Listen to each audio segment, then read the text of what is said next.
ओम नमो भगवते वासुदेवाय नमः। माघ मास की कथा। तब राजा दिलीप कहने लगे कि महाराज, यह पर्वत कितना ऊंचा और कितना लंबा चौड़ा है।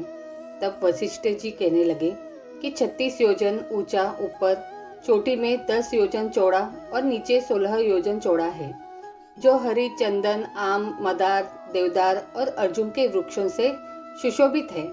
दुर्भिक्ष से दुखी होकर इस पर्वत को और फल फूलों से परिपूर्ण देखकर भृगु वहीं रहने लगे और यहाँ पर कंदराओं, वनों और उपवनों में बहुत दिनों तक तप करते रहे। इस प्रकार जब भृगु ऋषि वहाँ पर अपने आश्रम पर रह रहे थे तो एक विद्याधर अपनी पत्नी सहित उतरा। वे अत्यंत दुखी थे। उन्होंने भृगु ऋषि को प्रणाम किया और ऋषि ने बड़े मीठे स्वर में उनसे कहा कि हे विद्याधर, तुम बड़े दुखी दिखाई देते हो, इसका क्या कारण है। तब विद्याधर कहने लगा कि महाराज, पुण्य के फल को पाकर, स्वर्ग पाकर तथा देवतुल्य शरीर पाकर भी मेरा मुख व्याघ्र जैसा है। मेरे दुख और अशांति का यही एक कारण है। न जाने किस पाप का फल है। मेरे चित्त की व्याकुलता का दूसरा कारण भी सुनिए। मेरी पत्नी अति रूपवती, मीठा वचन बोलने वाली, नाचने और गाने की कला में अति प्रवीण, शुद्ध चित्त वाली, सातों सुरों वाली, वीणा बजाने वाली, जिसने अपने कंठ से गाकर नारद जी को प्रसन्न किया, नाना स्वरों के नाद से वीणा बजाकर कुबेर को प्रसन्न किया, अनेक प्रकार के नाच ताल से शिवजी महाराज भी अति प्रसन्न और रोमांचित हुए।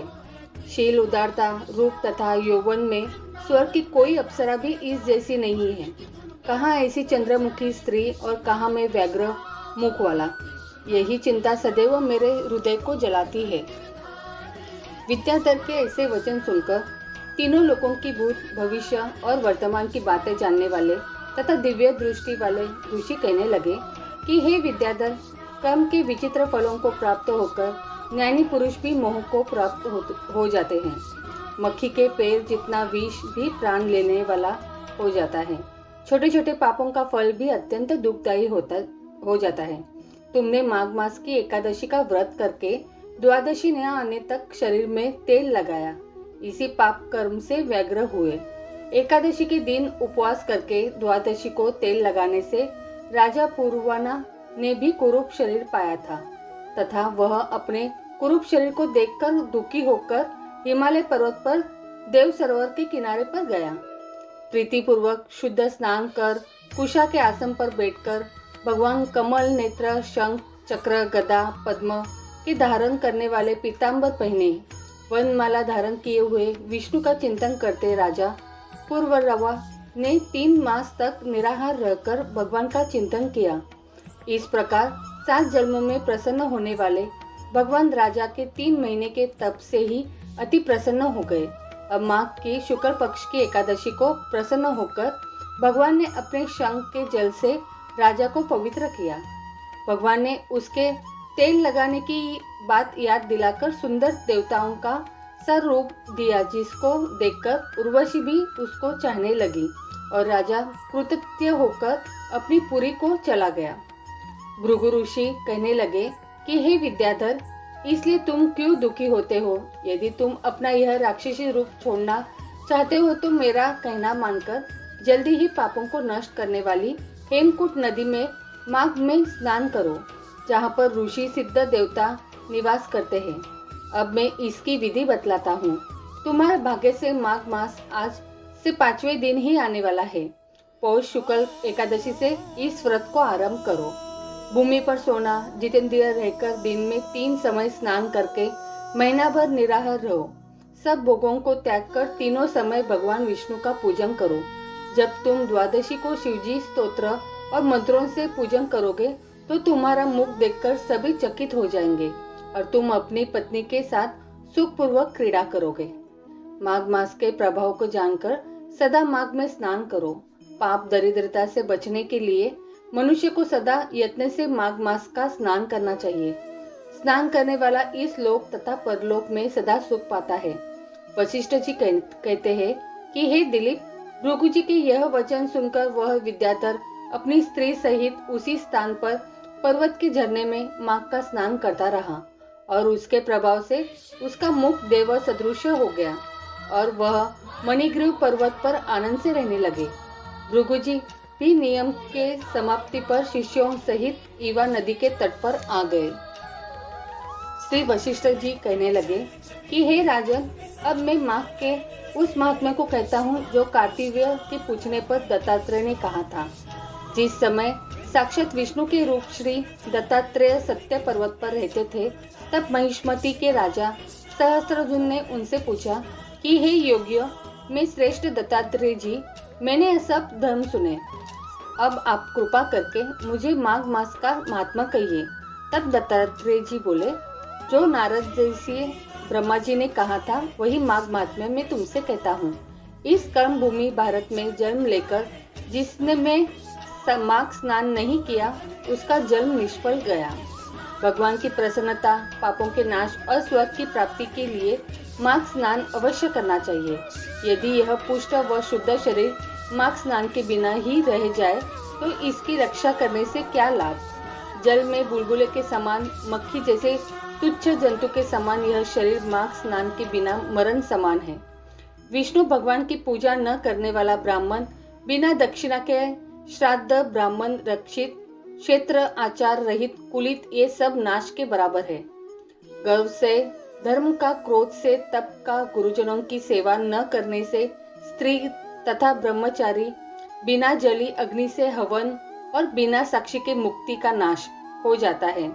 जीविका के लिए कहने वाली कथा, अपने ही लिए बनाए हुए भोजन की क्रिया, शूद्र से भिक्षा लेकर किया हुआ यज्ञ तथा कंजूस का धन, यह सब नाश के कारण है। बिना अभ्यास और आलस्य वाली विद्या, असत्यवाणी, विरोध करने वाला राजा, जीविका के लिए तीर्थ यात्रा, जीविका के लिए व्रत, संदेह युक्त मंत्र का जप, व्यग्र चित्त होकर जप करना, वेद न जानने वाले को दान देना, संसार में नास्तिक मत ग्रहण करना, श्रद्धा बिना धार्मिक क्रिया, यह सब व्यर्थ है। और जिस तरह दरिद्र का जीना व्यर्थ है, उसी तरह माघ स्नान के बिना मनुष्य का जीना व्यर्थ है। ब्रह्मघाती, सोना चुराने वाला, मदिरा पीने वाला, गुरु पत्नी गामी और इन चारों की संगति करने वाला माघ स्नान से पवित्र होता है। जल कहता है कि सूर्योदय से पहले जो मुझसे स्नान करता है, मैं उसके बड़े से बड़े पापों को नष्ट करता हूँ। महापातक भी स्नान करने से भस्म हो जाते हैं। माघ मास के स्नान का जब समय आ जाता है तो सब पाप आपके नाश के भय से कांप जाते हैं। जैसे मेघों से मुक्त होकर चंद्रमा प्रकाश करता है, वैसे ही श्रेष्ठ मनुष्य माघ मास में स्नान करके प्रकाशमान होते हैं। काया, वाचा, मनसा के लिए किए हुए छोटे या बड़े, नए या पुराने, सभी पाप नष्ट हो जाते हैं। आलस्य में बिना जाने जो पाप किए हो वह भी नष्ट को प्राप्त होते हैं।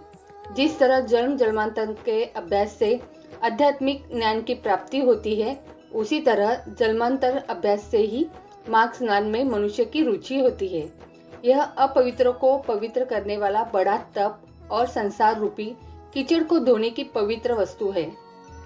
हे राजन, जो मन वंचित फल देने वाला माघ स्नान नहीं करते, वह सूर्य चंद्र के समान भोगों को कैसे भोग सकते हैं। दत्तात्रेय जी कहते हैं कि हे राजन, एक प्राचीन इतिहास कहता हूँ। भृगुवंश में ऋषिका नाम की एक ब्राह्मणी थी जो बाल्यकाल में ही विधवा हो गई थी। वह रेवा नदी के किनारे विंध्याचल पर्वत के नीचे तपस्या करने लगी। वह जितेंद्रिय, सत्यवक्ता, सुशील, दानशीलता तथा तप करके देह को सुखाने वाली थी। वह अग्नि में आहुति देकर उच्च वृत्ति द्वारा छठे काल में भोजन करती थी।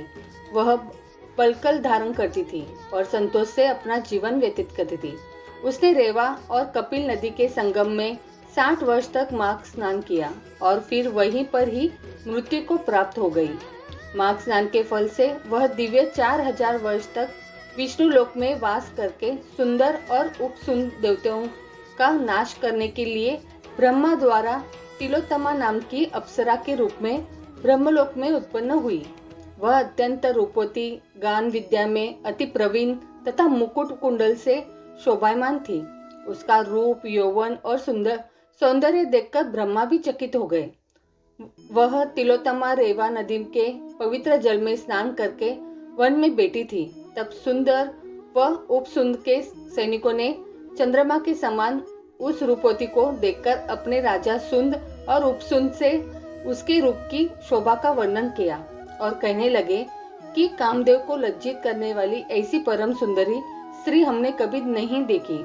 आप भी चलकर देखें। तब वह दोनों मदिरा के पात्र रखकर वहां पर आए जहां पर वह सुंदरी बैठी हुई थी और मदिरा के पान विहल होकर काम क्रीड़ा से पीड़ित हुए और दोनों ही आपस में उस स्त्री रत्न को प्राप्त करने के लिए विवादग्रस्त हुए और फिर आपस में युद्ध करते हुए वही समाप्त हो गए।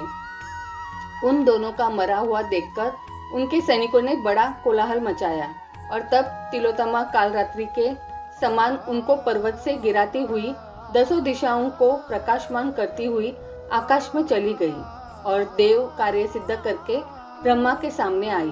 तो ब्रह्मा जी ने प्रसन्नता से कहा कि हे चंद्रवती, मैंने तुमको सूर्य के रथ पर स्थान दिया।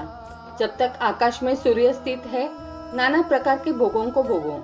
सो हे राजन, वह ब्राह्मणी अब भी सूर्य के रथ पर माघ मास स्नान के उत्तम भोगों को भोग रही है। इसलिए श्रद्धावान पुरुषों को उत्तम गति पाने के लिए यत्न के साथ माघ मास में विधि पूर्वक स्नान करना चाहिए। तो बोलो प्रेम से राधे राधे।